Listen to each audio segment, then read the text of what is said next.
The Shadow Fiend is pretty strong if you play it correctly, but it is a little bit troublesome because, I mean, the Queen of Pain and the Bloodseeker close distance on you so quickly, but prepare for battle. If this is a pocket strat from both teams, Vici Gaming, they know they're one game away from eliminating Cloud9, and Cloud9 back to their wall, decide to go for that Undying Pugna that Fluff and Stuff was talking about. You know, I was looking at it, and I really agreed with what the analyst was talking about in that Cloud9 have this really great draft if you fight into them, but Vici Gaming may just try and go for split push. So I was thinking about what sort of mids were left, and I thought, okay, maybe, you know, I didn't see Templar Assassin ban. I was like, maybe, you know, go for a Templar Assassin. I'm not sure how well that laning phase would work out if you were facing the Queen of Pain, but most likely you're facing the SF.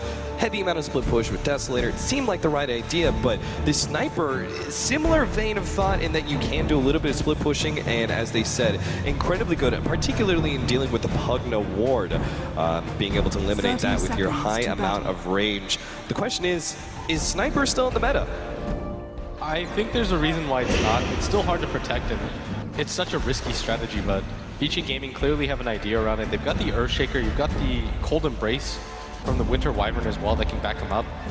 That's probably what you're relying on, but his laning phase is going to determine a lot. Like, he actually has to do incredibly well against Fada to be able to live throughout this game, but we're just going to see is the battle Cloud9 versus Vici Gaming, potentially the last game of the day. I'm really hoping for a third one. All right, so starting things off here, the battle room going to go the way of, let's see, Fada's got his, and Super will actually be able to snag at the top one there. We had just a small little skirmish there inside of the Radiant Jungle, but Vici Gaming very clearly did not want to be fighting into an Undying.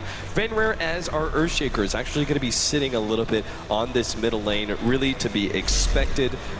You don't want to be leaving too many gaps for your Sniper to get ganked up, and I'm just not sure they're going to be able to win this bottom lane. The Undying Queen of Pain, as the analyst Des actually said, this is probably one of the most fearsome dual lanes you could possibly have. The constant harassment between both Decay and Shadow Strike. Now, they are going to be slowed down a bit here. Eternal Envy. That Envy used Shadow Strike. Yeah, he doesn't have to blink away. They're going to go straight for Eternal Envy, and he is stuck up against that Fissure. How gets the first blood, and now trying to get away from Big Daddy No Tail. Help motioning up. 2 seconds. And he has the Decay up, but it's not going to be enough. He just turns around, throws it on Fenrir, but How survives. And that dual lane, as I'm hyping it up as being so terribly aggressive and very tough to deal with, Vici Gaming still find the opening at level 1 against the Shadow Strike first Queen of Pain. And once again, iceiceice is given a pretty advantageous lane. He's the Dark Seer against the Bloodseeker one-on-one. But Bone 7, he's just going to right-click him out, and this is the strength of the Bloodseeker. He doesn't really care about the level 1, level 2 Ion Shell because he can just stand his ground fight. The Pugna isn't really going to help him out too much in the lane just because it's a Pugna. Right. The reason you pick it isn't for the lane dominance that it gives you, it's for the safe push that you can get out of it and that nether ward in the mid game. But so this top lane is going to be pretty neutral. It's this bottom lane and this mid lane that I'm worried about right now because Super is doing a really good job of denying out Fada. He's keeping up in CS, and yeah, we're seeing Super harken back to an older Sniper where you would actually ignore Shrapnel. Super would tend to go for this exact build where he would really try and abuse his early range to harass out and out CS the enemy mid. And we saw How actually drop very low, those constant decays.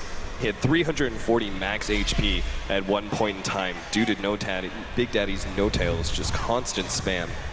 All right, this top lane is going to get hard now because he's just going to keep putting double Ion Shell. He's actually decided to go for the boots, which tells me he might just go for a bottle instead, but he's really getting aggressive in this top lane. With Bone 7, can't really zone him out. He's actually just punching his way to beat him. Bone 7, he's just got to get every last hit here. Yeah, very critical you don't fall around that half HP because then every single time you move forward up against the Ion Shell, it's critical that you get those last hits to start healing yourself up. Bloodseekers tend not to bring any regen in lane because they depend on Blood Rage, but this also can be a downside. If you drop too low in HP, then an enemy offlaner will just aggressively push you away from the creeps entirely, and you won't be able to have that opportunity for regeneration. Something a little bit troubling for me right now is that this Darkseer is doing such a good job at top. He's got 14 CS already, and Queen of Pain isn't really matching him. Really gave up first blood at the same time, so laning phase is working out quite well for C9 as there's actually one stack for the Shadow Fiend to fall back upon, but that's not really going to make up the CS difference right now. Right. Super's finally got 2 levels of the shrapnel now, and he wants to get aggressive. Do you think that should be Misery's full-time job at this point, just constantly stacking up? Because it seems clear he's not going to have that much of an effect against the offlane Darks here. He might be going down, the fissure to fly. Yeah, Fenrir's holding on to it in the last second. Will throw it out now. Beautiful block, and Super easily going to be able to pick up that kill thanks to his buddy, the Earthshaker. Nice rotation into lane, and Vici Gaming now stretch that lead 2-0. We always talk about FY, but we don't talk about the other half of the support duo. FY and Fenrir, one of the most revered combos. You're seeing right there why. He doesn't really need FY to execute those ganks. The perfect timing on the fissure, blocks out Fada so he has nowhere to go, and just helps the sniper get even further ahead. And this is not what the Shadow Fiend needs. Super 22 and 10. I love the high number of denies he's got, particularly against an SF who is so dependent on getting CS in order to raise his damage through souls. iceiceice is actually looking for the stacks now, and he actually wants to be able to take this one away. Perhaps this is the big downside. Vici Gaming very smartly, even if Misery is going to be full-time stacking, he's not going to have the opportunity to clear through that. Now, Fada, of course, he's actually going to be dropping low enough for the snipe coming in. They get the kill. Oh, beautiful opportunity. And now, if they take away the stack as well, what does Fada have to fall back on? I mean, we always talk about, SFs, they always have a way back into the game, even if the lane is very hard for them. They always have those stacks. They're going to be able to get the kill on No Tail, picking that one up, but need a little bit more. Fenrir strikes him with the enchant totem, and now Eternal Envy will finish off the kill on the support. He needs to blink away at the same time. We did have some action farther up. Oh no, they actually going to be able to get the kill still on How. Undying picks it up there with the tombstone, and FY has to run himself away. He still has the full embrace to heal himself up, but Eternal Envy has the damage. He just needs 2 more right clicks. The one actually keeps FY alive, and he finally does go down. Eternal Envy gets him thanks to the Bloodseeker's vision. And that bottom lane is going to be the saving grace for them right now as Fada. Even his stack right there was kind of ruined. I don't think he anticipated that snipe coming in. It's been such a long time since anybody's played against a sniper that you probably just don't think about it. It's like, okay, if Darkseer's running at me, what is this actually going to lead to? I can just run away, but Super and iceiceice connect to get a kill on the solo mid hero.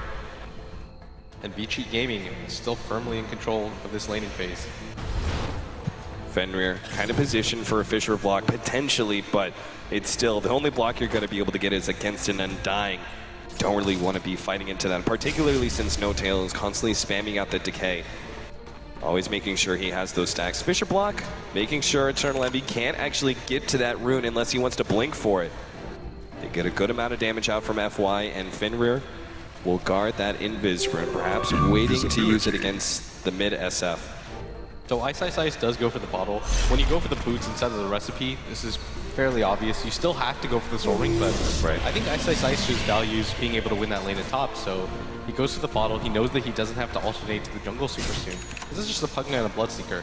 And meanwhile in mid, I mean, Super's got pretty much complete lane control. With 3 levels of the shrapnel and the assassinate, he's got such high kill potential. Fada can't just stand there. Like, that's the only thing that he can do to get back in the game. Go to the jungle, clear out the camps, play safe. Because if Super kills you solo especially, your chances of getting back into this game are nil. Bone 7, he now has his Rupture, so iceiceice is going to have to be a little careful of that, but of course, he already has his TP scroll, and Misery doesn't actually have a disable to stop iceiceice from just TPing away if the Rupture is ever used, so iceiceice will just continue to spam out Ion Shell after Ion Shell, and Bone 7 is actually having to sit back there, going to go for the gank in bottom lane, actually. The Tombstone's already been laid out, they're chasing, but Vici Gamer going to be able to get back to their tier 1 tower. This is no good. With the level 1 vacuum, he's chasing for this too. TP comes in. Bone 7 will be fine. Still, Vici Gaming, I mean, forcing this movement around from CLOUD9, just continuing to show such dominance in the laning phase here. Everywhere you look, it seems like they're winning every single lane. The bottom lane, of course, just being a little bit more troublesome than most, but well worth it as their 2 solos are easily establishing control. He's going to walk into the jungle. Once again, Bone 7. Popped at the same time. He's taking so much damage. Vacuum. He needs a little bit more, but the silence is there just in time to stop iceiceice from getting the surge. He wants to go for it underneath the tier 2 tower. It doesn't matter. He'll get the kill anyway, and quick to TP out on top.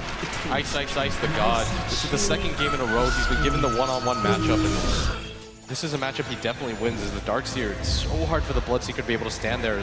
Careful there, Misery. This is Super. His right clicks, just 2 shots and an assassinate to finish him off. The Crepify will not save you there, my friend. And right now, C9 are going for this gank at bottom. There is a smoke on their SF, but they're going to get this stacked camp, but I don't quite know if this is enough for them. It's a 2-stack. It doesn't make up for what iceiceice took earlier. Yeah, Vici Gaming right now, what they're doing is so smart. They're just slowing the bleeding at this bottom lane. They're saying, okay, we're not going to give them any opportunity to get back in this bottom lane. So let's just wait it out, see what happens. The rest of our lanes are doing so well. Somebody has to constantly deal with iceiceice at top. And he always has a TP, so this Bloodseeker on his own can't really pressure him. And he's just going to keep doing the double Ion Shell stack. Queen of Pain, level 6 here, Vici Gaming. They're actually trying to chase him out of their jungle. Note the very aggressive wards being placed by CLOUD9. One inside the jungle and the other one actually looking towards the hard camp. Eternal Envy turns on the ultimate with the tombstone on top. Fenrir turns around and gets off the Fisher, but he knows he's done for. FY is just going to TP out, limiting the kills to just one for CLOUD9. And EE on a killing spree, doing a really good job of trying to keep up in this game, but it's still a Queen of Pain that doesn't have a lot of CS and is struggling to keep up in levels. So it's great that he's getting a killing spree, but he's still only level 7, and he's not going to be able to really snowball off of this. When it comes to last hits, he's in the bottom 5 of the game. Putting pressure on that middle tier 1 tower with the physical damage of Fada. He's got 29 souls. They can easily take out this tier 1 tower if they're given another 10 seconds or so. Misery's actually coming over. He's got level 3 Nether Blast as well. But I doubt Vici Gaming are going to give up such critical map control. In fact, they're now pushing aggressively against Fada, but they're not going to be able to find him, and CLOUD9 inside of the enemy jungle will not be able to rotate in response. iceiceice almost has that mech completed. I think when he does, they want to get into these fights because they realize that the turnaround potential from C9 is kind of poor. Oh, that courier sneaking away. Eternal Envy really wanted it. Still staying ahead. Eternal Envy, though, doesn't have the blink up. I was trying to bait them there. If they had the vision of that, they're going to spot Misery rotate. Going to see a mid right now. And nothing seems to be breaking C9's way right now. Ice, he's got a haste room in his bottle right now. He's willing to play forward against CLOUD9. Doesn't really matter how many heroes, simply because they do not have the stuns. So CLOUD9 going to focus on objectives again, not trying to go for the kill on iceiceice in any way. Knows that the tier 1 tower is the only thing they can take here. Vici Gaming, meanwhile, actually staying away from these fights, but what you said just 30 seconds ago is what really scares me here, is the fact that Vici Gaming are in a position where they almost want to go for fights once they have this mech, where, you know, early on, we're looking at the draft and it was like CLOUD9, you know, they're supposed to be the team fight dominators, and yet they lost the landing phase so early on. iceiceice really got it for this kill, trying to pick it up, but now he's grab fight up. Fada still needs to be able to turn around and get out the range to finish him off, but will not be able to. Now iceiceice, he knows he's dead. He got the kill on the SF. He is happy. In the meantime, Super did claim also that tier 1 tower in the top lane. As the Undying goes down as well. iceiceice is just creating so much space around the map. The fact that a sniper with 800 HP was able to solo push a tier 1 tower from that much HP is pretty insane, and he also got the kill on the Shadow Fiend, who's struggling so hard right now. Fada's situation is so dire. He's got 0-3 and 1, only 56 CS, which is pretty pedestrian. When you're a Shadow Fiend, you expect to have around 65-70, including the jungle, but every single time he's built up any momentum, immediately king. And iceiceice just goes for the kill on him every single time, applies the pressure, realizes that he's really close to his mech. He's actually got it completed now, but Fada's nowhere near anything. And C9, in response, are finally going to start to push down towers. They realize, okay, the pickoff potential is a little bit too high. The laning phase didn't go the best, but we still have Tombstone. But Vici Gaming are going to go for the defense here. They just picked up the mech, and they're going to rotate in with a smoke on the courier. They're going to make a surprise jump here on CLOUD9, who are probably assuming that they're going to be giving up these tier 1 towers just because of the natural teamfight dominance that their draft is giving them. Vici Gaming, they're going to try and go and start off with Fada. They're going to jump forward, Fisher to start things off. The tombstone is laid out, but Fada is going in. Now the vacuum's going to be able to catch Misery on top of that one. The Decrepify is there on the tombstone, but without any heroes to back it up, they're not going to be able to do much. Bloodright is laid down. Vici Gaming will all dodge it, and now Big Daddy No Tail in a bad position. Eternal Envy comes in, throws out a big ultimate. Will be able to eliminate two, but Eternal Envy with the blink forward is now going to be taken up by Super's Mask of Madness. Looks like both sevens going to fall as well. Going to assassinate to finish him off. How dominating spree, sniper as well. Vici Gaming establishing a huge lead here in this game too. That was such a beautiful trap that they set. The Earthshaker was in perfect position. They completely lock in the enemy team from C9, and they just were forced to fight, but it was such an inefficient position. They had both the Death Ward down and the Tombstone, but it made no difference because Vici Gaming were completely prepared for that fight. That's typically what we see where, okay, they're in too good of a position, we'll give up the tower, but Vici Gaming weren't interested in that at all. Their superior positioning and the farm that they have right now, it's a little bit too much. As you're seeing the sniper pick pay off. He just sits in the back out, waits for C9 to get over-aggressive. You saw Envy blink forward, instantly turns it around. Yeah, with the heavy stats-based build, double rate bans one of them into a Ring of Aquila, and now the Mask of Madness, his physical damage is easily punishing certain heroes like the SF and the Queen of Pain. I feel like Bone 7 as well is going to have a hard time if he ever comes into these fights. Last time he was just a bit too late to really capitalize on the positioning of Vici Gaming. iceiceice continuing to force somebody to come to that top lane and reveal themselves, but Fada not interested in that at all. Had a rough time so far in this laning phase. He's going for the mech now, but an 18-minute mech SF isn't as scary as it would be about around this time. Right. I think this speaks to what C9 want to go for. They realize the late game is just not there for them anymore. We have to go for the push, get a mech on whoever we can, and just go for it. Super trying to finish up with Yasha. I also love the Sanj build here from how he's going to try and complete the SNY, but the Sanj first just allows him to have that innate tankiness to survive through the first round of nukes. Bottom lane, they're going to try and do a little bit of harassment here. Misery actually gets brought very low from that assassination. That's going to become a big, big problem with that level 2 nuke. 485 damage from an assassinate. Guy like Misery, who's only operating on 606 max HP right now, doesn't stand a chance. The annoying thing for him too, though, is that because they don't have a mech, any sort of natural regen for him, right? Anytime he gets sniped, he just has to go back to the base. Yeah, and that's got to be so frustrating as a puck. Yeah, especially since he is kind of a hero, particularly with the Nether Blast. He wants to be positioned forward. He has to get close enough to Nether Blast down these towers, but if he ever goes for it, he's immediately going to be assassinated. So it's a bit of a predicament here Cloud9 are facing. It seems like they've centered on, we can't really take the fight to Vici Gaming right now. We're going to have to farm up a couple more items here. The Blade Mail is now complete for Bone 7. That's a start. They also really need that mech for the SF as well.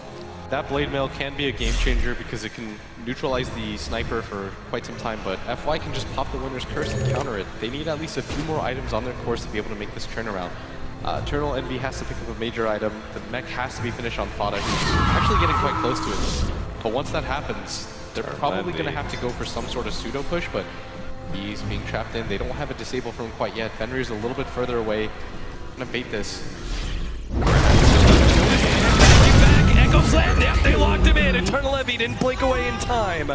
He thought he was fine, but a beautifully chain set of disables from Vici Gaming find the pickoff. Did you notice that Fenrir just waited a little bit far behind? They knew that Eternal Envy was going to dip onto the low ground. He has no vision there, throws the fissure. I mean, he just thought he was going to blink. Worst comes to worst, even if the fissure lands, but perfectly coordinated by Vici. So things looking pretty bad here at 16 minutes for Cloud9. Already a 5,000 gold advantage for Vici Gaming.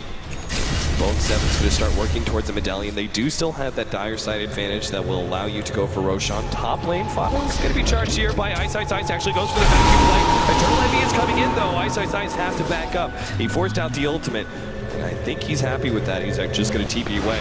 And this is the huge, obvious opening that Cloud9 presented to Vici Gaming in their draft, is that they just do not have any disables, so split pushing and playing it very aggressively like iceiceice just did always has an escape available.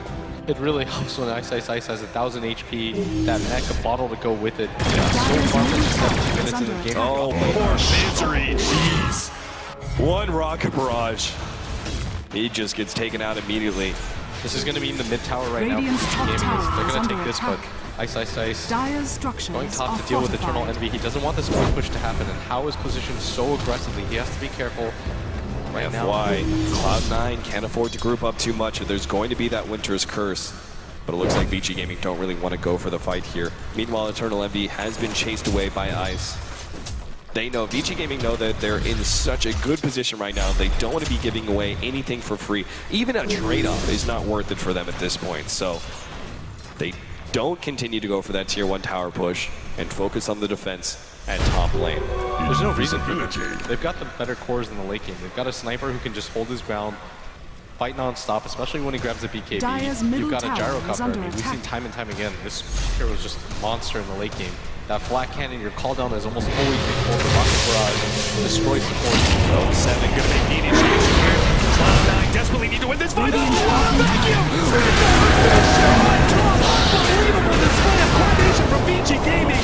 Quickly win the fight. 3 heroes down on the side of CLOUD9 and a tier 1 tower to be picked up for VG. That wall vacuum just completely ruined C9. They had no idea it was coming. Fenrir drops the Earthshaker fissure at the same time. No time for them to respond out of that. And with this is going to mean a tier 2 tower. There's just so many combination plays. We saw it earlier in the qualifiers, that Winter's Curse vacuum combination that they can throw out. C9 is just struggling to stay alive. Now they're just fishing for more. iceiceice trying to go for the vacuum uphill with Fenrir coordinating a potential fissure block, but they didn't find anybody. Just have to content themselves with the tier 2 tower before the 20-minute marker. Not bad for VG Gaming. 2 towers, 3 kills. I mean, VG Gaming right now is just running over C9. They're not letting them catch their breath. I think he wants to go for a BKB, but he's nowhere near it. And this Pugna pick is quite greedy, Austin. They actually have to accomplish a lot with him. They have to take towers, they have to get aggressive around the map. You have to utilize that Nether Ward, but before they can even get down lanes, VG Gaming are already right there, ready to meet them. No time for C9 to prepare. Do you agree with his choice to go for the maxed out Nether Ward secondary instead of delaying it slightly with a level in Life Drain? Given the added utility of Life Drain, being able to heal up allies, I feel like it's more valuable than it used to be to getting that early level. I think it's okay, but it's more just the fact that he realizes they need to tell me, Super throwing the treble, and they're will be able to pick up the Aegis. The question is, on the part that he's going to be able to escape. Big Daddy thrown out the tomb so immediately, he's easily going to be cleaned up by the Rocket Barrage. What a great match. He's throwing Misery back over that Fissure. The ultimate gets laid out for Fana, but he does not have a TP away. A second life means nothing if you die and die again. Super now grabs the illusion room, because why the hell not Fana? He's going to be stuck, surrounded by 5, and Eternal Envy just sits there knowing he can't do anything to stop the massacre. He had an opportunity to blink out, but it's almost like he's just watching stunned as his entire team gets wiped out. They managed to do the sneaky Aegis, but it doesn't even matter at this point. They do snipe the courier from VG Gaming, but there's a blink dagger already available on Fenrir. It's not like the sniper gets weaker the later the game goes. Tarlevi challenging Super, though I'm not sure why. There's no way he wins that man fight. Now that Super has completed Treads, a couple of stat items such as Wraith Bands and Ring of Aquila. You've got that SNY on top. He's actually quite tanky. 1200 HP with agility treads on. He doesn't know about the Earthshaker blink dagger. They're going to go for this one. Winter's Curse, they're going to lead with that one. No need to go for the jump echo slam if the Winter's Curse is in range. 22-7, a dominant performance here from VG Gaming. All they have to do is make sure they don't make any mistakes when pushing uphill. Of course, that's not going to be happening just yet. But more than willing to sit back and farm up some more. How's going to be completing a BKB soon. Super. Plenty of big stat items he can go for. Team fight-wise, what is your item choice as a sniper nowadays? I mean, we don't see too much of him in the current meta. He does go for like kind of a stat, very mid-game focused build, but now that he's running out of slots, you got to exchange that Wraith Band for something. Is BKB very valuable here, knowing that you're still dealing with a lot of magic nukes, or do you just go more raw damage, assuming that your distance is going to keep you safe? I think he can completely just decide to go for raw damage right now. Keeping him alive isn't even an issue. I don't even think he's had to be Winter's Embrace once this game. Like, the curse is there, you've got Fenrir with the counter initiation of the Fissure and the Echo Slam that they have to worry about. The thing is, CLOUD9 has so much to worry about. Even the supports are able to deal damage at this phase of the game. There goes the Echo Slam with the assassination to finish him off. Wicked sick for Super with Fenrir leading the charge. Radiant's top you tower don't have to build offensive items when the entire team just has to play defensive. Oh, they're going to poke uphill. They say, if you want to take that tier 1 tower, go ahead. We're going to go for your tier 3 first. Tower is under attack. Sure enough, there goes the TP's back. Knowing they have to be able to mount some sort of response, it is just way too early for them to lose a tier 3 tower like this. Misery being brought back. The long-range nukes are actually almost enough to finish him off. His own illusion almost finishes him. But Misery will just barely survive, in part thanks to the back. The tier 3 tower has been brought down to half HP, though. Super doesn't have mana for this. There's no Echo Slam available. This might actually be an opportunity for C9 to They don't even have the BKB on How. I think Vici Gaming perhaps are a bit too far forward. Cloud9 are sneaking their way around this one. They're going to be able to force the fight here. Big Daddy No Tail leading with the tombstone, trying to slow everyone down. The blood right is laid out. Rupture being placed on iceiceice. They're going to focus on the tombstone first, but they're going to Max Vacuum with the Winter's Curse over the top. Broken drive 3. They almost finish off one. Will be able to get on the ultimate Eternity. Let's lose his own. And they manage to finish off 2 already. F1's going to be left, but so too does Queen of Pain fall. Super is left with a middle amount of HP. They have to finish him off, and Bone 7 does get him in the end. Cloud9 get 4 and looking for a 5th. Now as Fenrir blinks away, will be fine.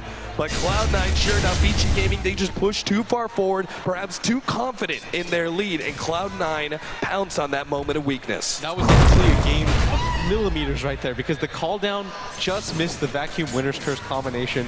I think that would have been enough for Vici to win that fight, but Vici Gaming, they're just a little bit too overconfident. They smelled blood. They were like, okay, we're taking this tower down for free. C9 don't seem very interested in defending this, but you can't go without your wall. You can't go without the BKB on the gyrocopter. There was no Echo Slam on Fenrir, and all of a sudden C9, they turn it around. They've got a BKB fully completed on Fada. Wow. Eternal Envy is about to get his Aghanim Scepter. If you're a C9 fan, everything that you wanted to happen just happened. Big Daddy. He had 3k gold. He's actually going to be going for a very early Lotus Orb.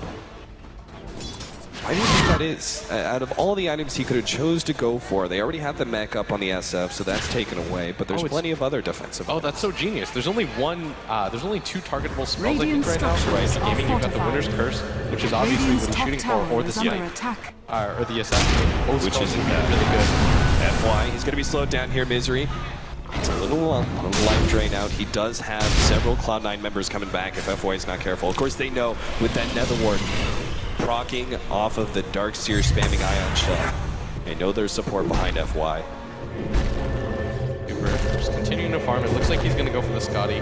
They get a BKB. I mean, what a huge turnaround. We went from no BKB on the SF to now almost, well, BKB complete for the SF, but almost one on the Bloodseeker as well, which is obviously critical for him being able to get up in the face of heroes like the Sniper and the Gyrocopter. Yeah, and how he actually got destroyed by that Blade Mail. He didn't have the BKB. If he did, that might have been a huge play, but there goes the Winter's Curse. Call down on top and with a vacuum. Ooh, quick 2 kills for Vici Gaming, and they are right in front of Cloud9's face. What a disaster. Bone 7 had just completed his BKB and was about to fly it out to him. This also means he doesn't have buyback. There is an Aghanim Scepter now on Envy, and he can't fan this wave down. They know that Vici Gaming don't have a lot of their crucial ultimates. There's no Winner's Curse. You've got a call down that still has cooldown. No Wall of Replica, but I think that Vici Gaming, they're still going to go for this. Rax is exposed. They're going to start going for that man. Starting things off, vacuum. And Fada is going to be potentially taking a lot of damage. They actually cancel the assassinate there from Super. Wanting to go for positioning over everything else, especially with Misery coming back and Bone 7 soon to follow. They just take the tier 3 and are happy with that. They should be. They don't have to play aggressively if they don't want to. Like, they've got so many advantages right now. Their heroes, they've got the better range carries. Sniper, that was what he was feared for in the late game. Just sit back, click away, don't really have to do too much. And C9 realized that. They have to realize, okay, we've got the items that we need. We've got a BKB on Bone 7, a BKB on Fada.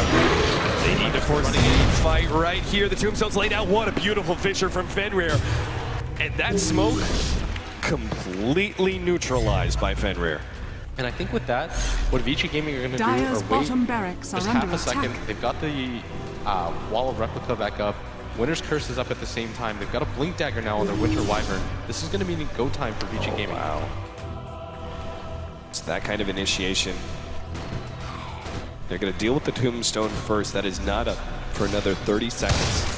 They've even got vision inside of C9's base right now. Right. I can't believe it still hasn't been countered, but it's up right now. And Vici Gaming are going to have perfect vision for this fight. They couldn't have asked for more. They have every single ultimate off of cooldown. They've got their BKBs ready.